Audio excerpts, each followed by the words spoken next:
এখনো জ্বলছে। তোমাকে এসে থেকেই দেখছি ঘটিতে আঙুল ডুবিয়ে বসে আছো, কি হয়েছেটা কি? আর বলবেন না মহারাজ, আমার গিন্নি চলে যাওয়ার পর থেকে তো হাত পুড়িয়ে খাই। আজকে সত্যি সত্যি রান্না করতে গিয়ে হাত পুড়ে গেছে, তাই তো? হ্যাঁ মহারাজ, আপনি একদম ঠিক ধরেছেন। বেশ, বুঝলাম, কিন্তু এখনো গোপাল এলো না। মহারাজ, আপনার জন্য একটা পত্র এসেছে। কই কই দেখি।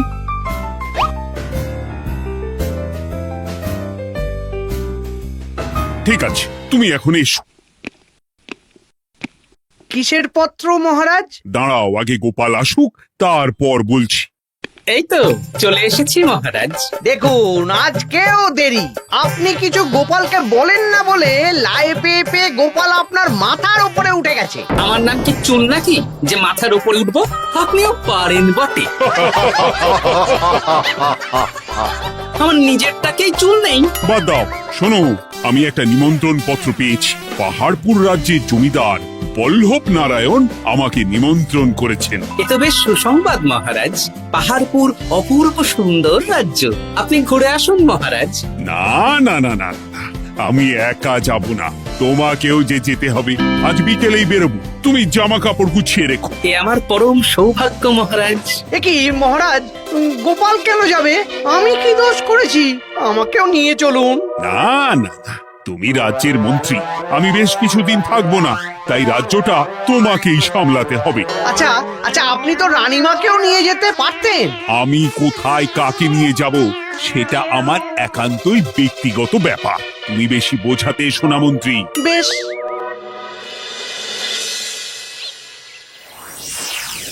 গোপাল গোপাল আর গোপাল, এই গোপালের জন্যে আমাদের কপালটাই মন্দ থেকে গেল। মন্দ না, বলুন বন্ধ থেকে গেল। সব সুযোগ ওই গোপাল পাবে, আর আমাদের বেলা ছাই। আজকেও গোপাল রাজসভায় দেরি করে এলো, তবুও বেটাকে মহারাজ কিছু বললেন না। বলবে কি? উল্টে মহারাজই তো গোপালকে ঘুরতে নিয়ে যাচ্ছেন। পাহাড়পুরে গিয়ে ভালো মন্দ আহার করবে গোপাল, আর আমি রাজ্য পাহারা দেব। হ্যাঁ, ঘেন্না ধরে গেল এই জীবনে। গোপাল যতদিন আছে ততদিন কিন্তু আমরা ওই ফুলে ফেপে উঠতে পারবো না। গোপালের যেন 7 খুন মাপ। আমরা তো বানের জলে ভেসে এসেছি। আপনি তো গোপালকে তাড়ানোর অনেক চেষ্টা করেছেন, কিন্তু কিছুতেই কিছু হয়নি। হবে কি করে? গোপালের একে ওই ক্ষুরোধার বুদ্ধি, তারপর মহারাজের উপর অগাধ বিশ্বাস, দুটো মিলেমিশে এক হয়ে গেছে। মাঝে মাঝে তো মনে হয় বেটাকে মেরেই ফেলি। আমার দু চক্ষের বিষ।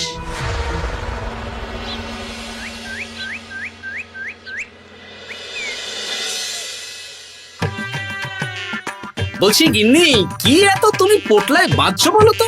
এত দূরের রাস্তা, তাই শুকনো খাবার ভালো করে বেঁধে দিচ্ছি। হ্যাঁ, তা কি কি দিয়েছো শুনি? ভিজে চিড়ে দিয়েছি, মুড়ি, নারকোল কুচো, চিনি দিয়েছি। হ্যাঁ, ব্যাস, আর কিচ্ছু দিতে হবে না। আমার সাথে তো মহারাজও যাচ্ছেন। আমি একটু বেশি করে দিয়েছি গো। দূর, সে কথা বলিনি। মহারাজ যাচ্ছেন তো, তাই মহারাজও নিশ্চয়ই রাজবাড়ি থেকে ভালো মন্দ খাবার নিয়ে আসবেন। যে যার নিজের তালে থাকে। কি আর করবো গিন্নি, উদরকে আদর করে যা সুখ তার অন্য কিছুতে নেই। বেশ বেশ, সাবধানে যেও। হ্যাঁ, তুমিও সাবধানে থেকো কিন্তু। আর নাতনি নাতনিগুলো এলে তাদের জানিয়ে দিও যে দাদু বেশ কিছুদিন থাকবে না। ঠিক আছে গো, ঠিক আছে। সাবধানে যাবেন মহারাজ।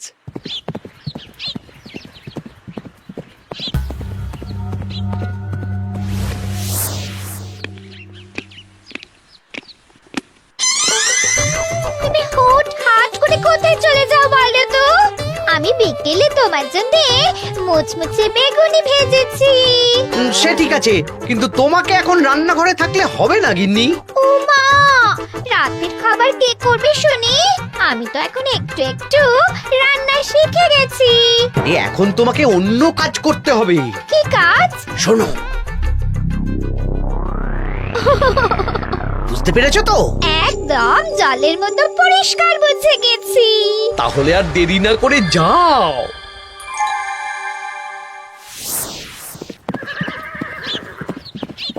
মহারাজ একটা কথা বলতে পারি? বলো গোপাল। আমরা পাহাড়পুর জমিদার বাড়িতে যাচ্ছি কেন? তুমি তো জানো আমাদের সেনাপতি এখন একা একাই নিজের সংসার সামলায়। হ্যাঁ, ওই ঘটনার পর থেকে তো সেনাপতির জন্য ভালো পাত্রীও পাওয়া যায়নি। পাহাড়পুরের জমিদার বল্লভ নারায়ণের একমাত্র কন্যা এখন বিবাহযোগ্যা, তাই আমি আর তুমি দেখতে যাচ্ছি। সেনাপতিকেও সাথে নিয়ে গেলে হতো। না, আগে আমরা যাব, মেয়েটা কেমন সেটা বিচার বিবেচনা করে ফিরে আসবো। তারপর যদি সেনাপতি রাজি হয় তখন আমরা বাকি ব্যবস্থার দিকে এগোবো, তাই তো?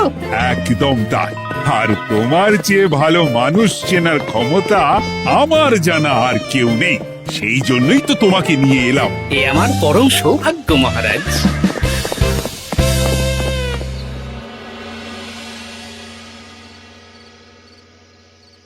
প্রণাম রানীমা। আরে মন্ত্রী গিন্নি যে, বলো বলো। এই কিছু বেগুনি ভেজেছি, তাই আপনার জন্য নিয়ে এলাম রানীমা। সরলা, তুমি ওটা রান্নাঘরে নিয়ে যাও। আচ্ছা রানীমা। ওমা, এই গয়নাটা পরে কি সুন্দর লাগছে আপনাকে। নতুন নিলেন? না না, বছরখানেক আগে বিবাহ বার্ষিকীতে মহারাজ গড়িয়ে দিয়েছিলেন। একটা কথা বলবো রানীমা? বলো না, কি বলবে? আমার মনে হয় আপনাকে আমাদের মহারাজ না আর আগের মতন ভালোবাসেন না। এই কি কথা বলছো তুমি? খোলা চোখে যা মনে হয় তাই বলেছি রানীমা। এই দেখুন না, মহারাজ হঠাৎ পাহাড়পুরে ঘুরতে চলে গেলেন আর আপনাকে নিয়ে গেলেন না। নিশ্চয়ই কোনো কাজ আছে, তাই আমাকে নিয়ে যাননি। ওই তো, এত ছাড় দিয়েছেন বলেই তো পার পেয়ে বসেছে। অপরাধ নেবেন না রানীমা। মহারাজ সব ব্যাপারে শুধু গোপাল আর গোপাল, কিন্তু বাড়িতে যে আপনিও আছেন সেটা মহারাজ খেয়ালই করেন না। আসলে গোপালকে মহারাজ খুবই স্নেহ করেন তো। আপনি আগে না গোপাল আগে? পাহাড়পুর তো এত সুন্দর জায়গা, চারিদিকে পাহাড়, পাহাড় থেকে নেমে আসছে নদী। ভাবুন আপনাকে মহারাজ নিয়ে যেতেন যদি। সত্যি তো, আমাকে তো মহারাজ নিয়ে গেলেন না। নিয়ে যাবেই বা কেন? আপনাকে তো আর মহারাজ আগের মতো ভালোই বাসেন না। সব ধ্যান জ্ঞান এখন শুধু গোপাল। হ্যাঁ সত্যি তো, আমি তো এটা ভেবেও দেখিনি কখনো। গোপালই আপনার কপাল পুড়িয়েছে। আসছে রানীমা।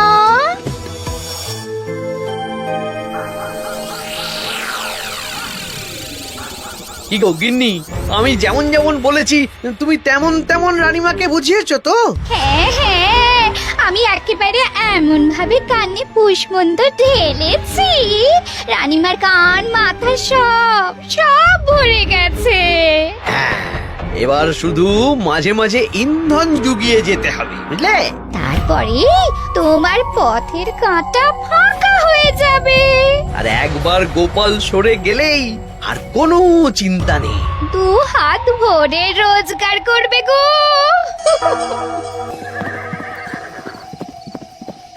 কি কেমন লাগছে যাত্রা?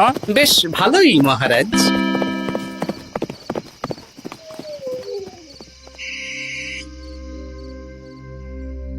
রানীমা, খাবার কি আমি এই ঘরে নিয়ে আসবো? না, আজ আমি কিচ্ছু খাবো না, কিচ্ছু না, খিদে নেই, যাও। এ কি রানীমা, আপনি তো সেই দুপুরের পর কিছুই খাননি। তোমাকে একবার কিছু বললে তুমি বুঝতে পারো না? বলেছি তো আমার খিদে নেই, আমাকে বিরক্ত করো না, যাও।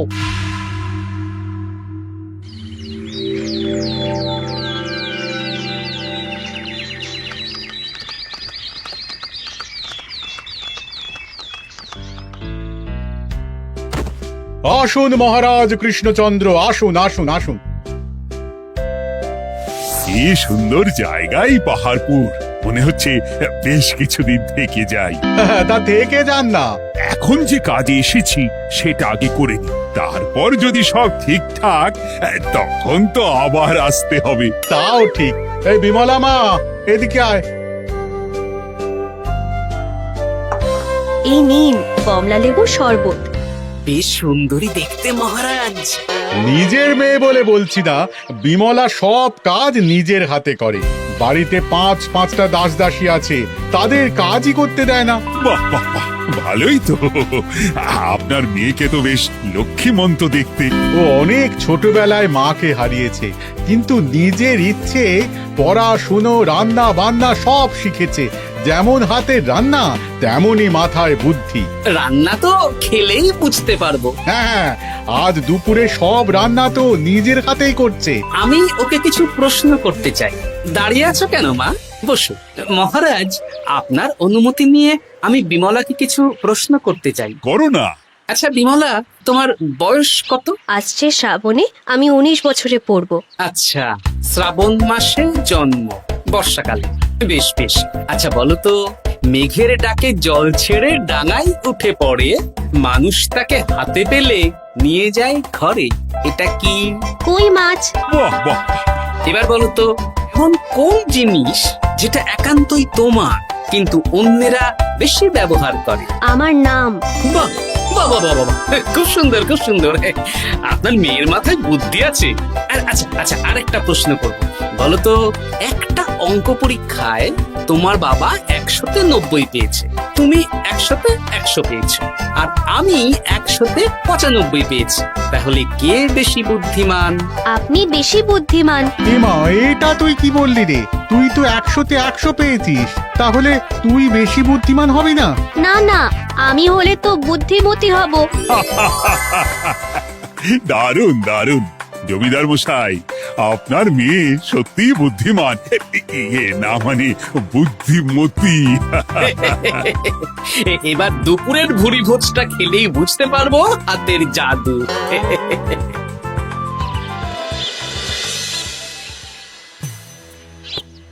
রানীমা, বেলা হয়ে গেছে, এভাবে না খেয়ে থাকবেন না, আপনার শরীর খারাপ করবে। তোমাদের মহারাজ আসুক, তারপরে খাবো।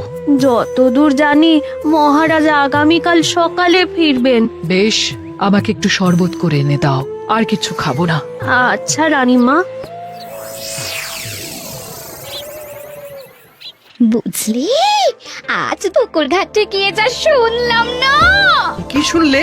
রানীমা গতকাল বিকেল থেকে কিচ্ছু খাচ্ছেন না, মহারাজের ওপর রাগ করে। এখন রানীমার রাগ, এরপর ভাগ গোপাল ভাগ।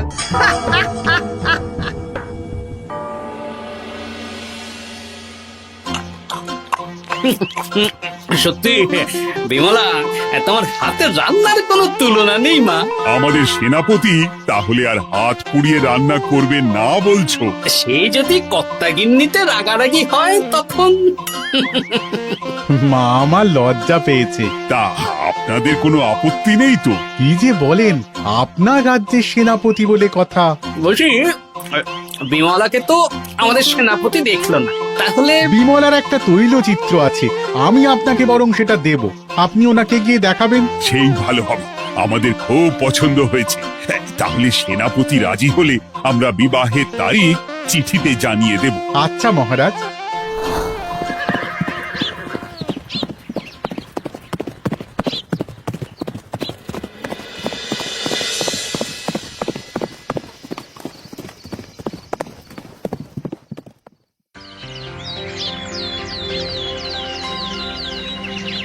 মহারাজ, আমি তাহলে আসি।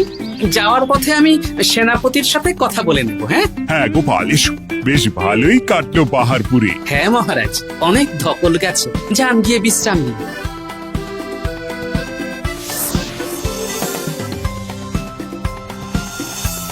কি সেনাপতি, পছন্দ তো? হ্যাঁ, খুব পছন্দ হয়েছে গোপাল। তোমার চোখ তো দেখছি একেবারে জহুরির চোখ।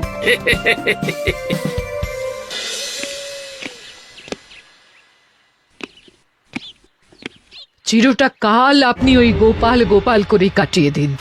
কি হলো? রানীমা গত পরশু থেকে কিচ্ছু খাননি, গতকাল একটু শরবত খেয়েছেন শুধু। কেন, কি হয়েছে? দেখুন মহারাজ, সহ্যের একটা সীমা আছে। আরে, আমার তো কিছুই মাথায় ঢুকছে না। মাথায় শুধু গোপাল থাকলে আমার কথা ঢুকবে কি করে মহারাজ?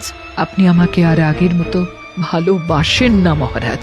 এসব কি বলছো রানী? ঠিকই বলছি, আপনি খেয়ালই করেননি যে আমি গলায় আপনার পছন্দের পান্নার হার পরেছি মহারাজ? আরে আমাকে বলার সুযোগ দেবে তো। দেখুন, আপনি পাহাড়পুরে ঘুরতে গেলেন, গোপালকে নিয়ে গেলেন। আমারও মনে হয় কোথাও ঘুরতে যাই মহারাজ। আরে গোপালকে নিয়ে যাওয়ার প্রয়োজন ছিল, তাই নিয়ে গেছি। গোপাল তো আপনার প্রিয়জন, তাই ওকেই আপনার প্রয়োজন, আমি তো কেউ না।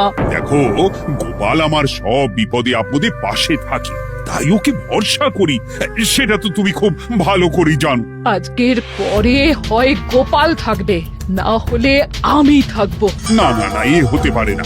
গোপালকে আমি সরাতে পারবো না, আর কাউকে সরানোর জন্য কোনো কারণ তো চাই। আর কারণ যদি আমি দিয়ে দিই? কি কারণ? আপনি গোপালকে বলবেন আমার সাথে আপনার ঝগড়া হয়েছে। বেশ, তাতে কি? আপনি গোপালকে বলবেন ও যেন আমাকে বলে আপনার কাছে ক্ষমা চাওয়ার জন্য, আর আমি ক্ষমা চাইবো না। ব্যাস, আপনি এই সামান্য কাজটা গোপালকে করতে না পারার জন্য ওকে তাড়িয়ে দেবেন, ওকে মাত্র 7 দিন সময় দেবেন। ব্যাস। ঠিক আছে, আমি এক্ষুনি গোপালকে ডেকে পাঠাচ্ছি। দেখো গোপাল, এখন যদি রানী আমার কাছে ক্ষমা না চায়, তাহলে কিন্তু আমি বাধ্য হব তোমাকে রাজসভা থেকে তাড়িয়ে দিতে। আচ্ছা মহারাজ, বুঝেছি। রানীমা আপনার কাছে ক্ষমা চাইবেন, কিন্তু তার জন্যে আপনাকে আমার কথা মতো কিছু কাজ করতে হবে মহারাজ। কি কাজ বলো? বুঝেছেন? হ্যাঁ। না গোপাল, আমি মহারাজের কাছে ক্ষমা চাইতে পারবো না। দেখুন রানীমা, আমার মনে হয় আপনার ক্ষমা চাওয়াই উচিত। পুরুষ মানুষের মন বলে কথা, যদি বেশি দিন আপনি মহারাজের সাথে এরকম তিক্ত সম্পর্ক রাখেন, তাহলে কিন্তু মহারাজের মন অন্যদিকেও চলে যেতে পারে। এমনিতেও কি গোপাল? না, কিছু না রানীমা, শুধু এটুকু জেনে রাখুন, রাজবাড়ির মাঠে বাঁশ বাঁধা হবে। মানে কেন?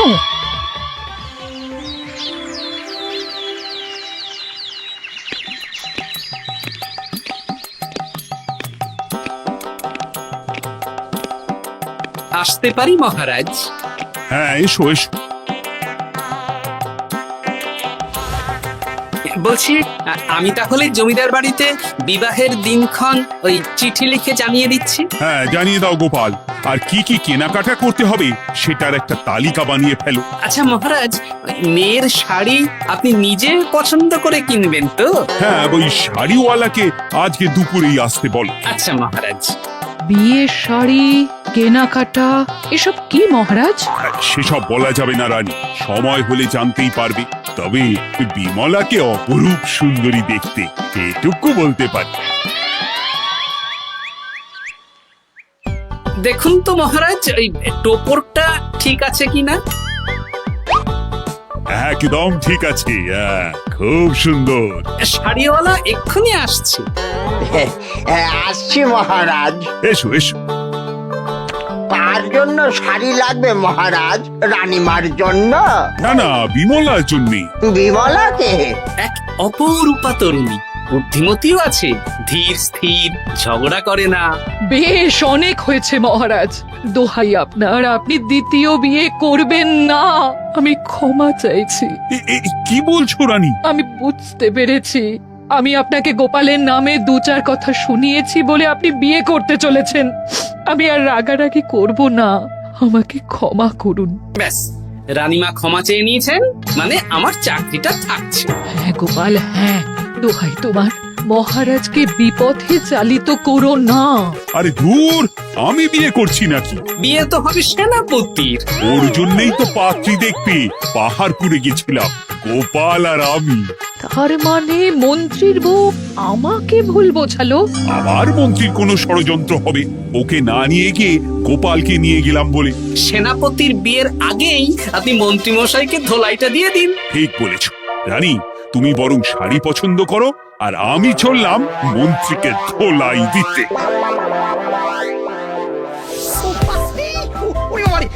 তুমি এত নীচ, তোমার গিন্নিকে দিয়ে রানীর কানে বিষ ঢালা? ভুল হয়ে গেছে, ভুল হয়ে গেছে, ক্ষমা করে দিন। এখন মন্ত্রী মশাই ভ্যাঁ করছেন, কদিন পরে সেনাপতির বিয়েতে হবে ছাদনা তলায়।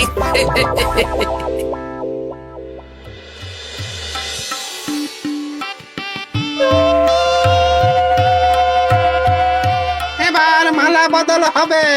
এবার বুঝবে মালার কি জ্বালা। কি বললে? হ্যাঁ?